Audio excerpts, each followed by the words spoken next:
Hello, and thank you for watching this regional forecast update for the Corn Belt. I'm Andrew Pritchard, Senior Meteorologist with Nutrien Ag Solutions. Well, another shot of cooler air is sneaking its way into parts of the northern plains and the upper Midwest. We've got temperatures in the teens across parts of the Dakotas, Minnesota and Wisconsin, 20s making their way down into parts of the central plains and the mid-Mississippi Valley. Got a lot of sunshine across the midsection of the country today, some low cloudiness moving across parts of the Great Lakes accompanying that next surge of cooler air, but by and large a lot of sunshine here to take us through the rest of the work week across the Corn Belt. The radar is pretty quiet right now. We've got some cold air again moving in across the Great Lakes right now. So with that cloud cover, some lake effect snow falling across parts of lower Michigan, and parts of northern Ohio, and then back across Pennsylvania and upstate New York. Otherwise, we are dry across the Corn Belt this morning, and we're pretty free of any major hazards right now. We look at the National Weather Service all hazards map, quiet across the Corn Belt right now. Now, as we look at the next 7 days, we do have another shot of rain coming in over an area that just saw a dose of rain over the weekend, but this doesn't arrive until late Friday into Saturday and Sunday. So we've still got another 3 to 4 dry days across the midsection of the U.S., and then here's the last 7 days of precip. So again, just kind of showing this will be falling over an area that recently saw some rainfall, but for most folks here, this is good news. We've still got some pretty dry soils, especially right through this corridor. So again, this is generally good news here to bring in another round of precipitation here, although the timing is a little bit funky here. We keep getting these beautiful work weeks, and then the rain sets in Saturday and Sunday, or at least in the eastern Corn Belt. That has been the rhyme here to it.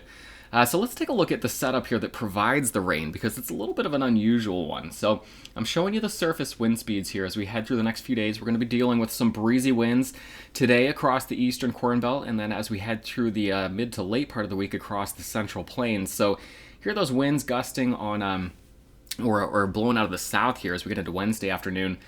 They could be blowing in from 20 to 25 miles per hour across parts of Kansas and Iowa. And then those winds will be howling through the mid-Mississippi Valley into the eastern Corn Belt as we head into Thursday and Friday. The reason I'm showing you this, though, is to show kind of this frontal boundary that sets up. We've got two areas of high pressure that come sliding in here. And so we've got flow coming around each area of high pressure in clockwise fashion. And it kind of sets up this boundary across the midsection of the country. So here we go. Getting into the Friday time frame, here it is. You can kind of see these converging winds kind of along this corridor from the panhandles through the eastern Corn Belt. And then eventually we'll develop a little surface low and ride that along that boundary as we head deeper into the weekend. So this is now Sunday. And again, you can see that boundary right there. So we've got the winds essentially coming together along that boundary, and that's what gives us that rising motion. And then we'll bring in a little upper level disturbance, which I'll show you here in just a moment. And it'll help kick this thing a little bit to the east and bring the precipitation along with it. So as we head through the work week, dry conditions across the Corn Belt. We're going to make it all the way to Friday here. This is midday Friday with no precipitation across the region.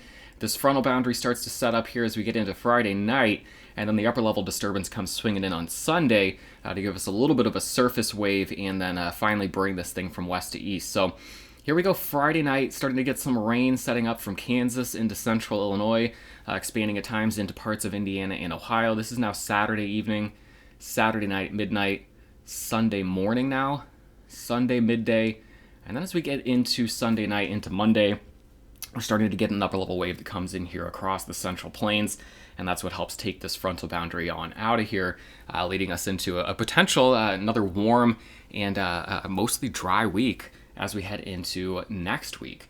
So here's the upper level pattern, the 500 millibar jet stream winds. This is the ridge that's bringing us the high pressure right now.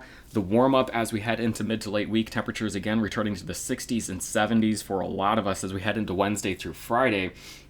That surface boundary starts setting up right around here as we get into Friday night, and then here's the wave right there. You're going to see it coming out of the northern plains again. This is not all that well defined. We're not talking about a big trough like we saw over the past weekend. This is a bit of a different setup. It's just this these competing highs that sets up this surface boundary, the frontal boundary, and then we get another upper level wave that kind of kicks off that small little weak surface low that travels along the boundary Saturday into Sunday.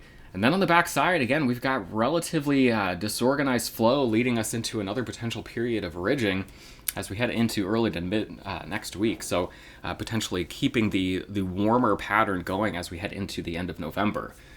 Now, there are going to be some changes with the track of this precipitation. We're getting more confidence in this rain happening, but every 12 hours we get a new look at this, and the precipitation track's a little bit different each time. So on the left, we've got the European operational run from last night, and then over here, we've got the European run from, I'm sorry, I just did this opposite. This is the run from this morning.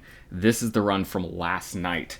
And so you can see, again, we've got good agreement on this little wave of precipitation happening, but you can see even in the overnight runs, we're talking about a shift from kind of the Madison, Wisconsin area down to north central Illinois. So a bit of 50 to 75 mile shift in the heaviest rainfall here just over the last 12 hours. And then, of course, when we look at the GFS and the European side-by-side different models, now we got the GFS on the right, European over here on the left. You can see the GFS keeping things a little bit further north as well, with the European model shifting things south with its most recent run. So we'll involve the ensembles then. The European ensemble, the probability of picking up a half an inch or more. So where's the best chance of picking up that half inch of rainfall as we head through the weekend?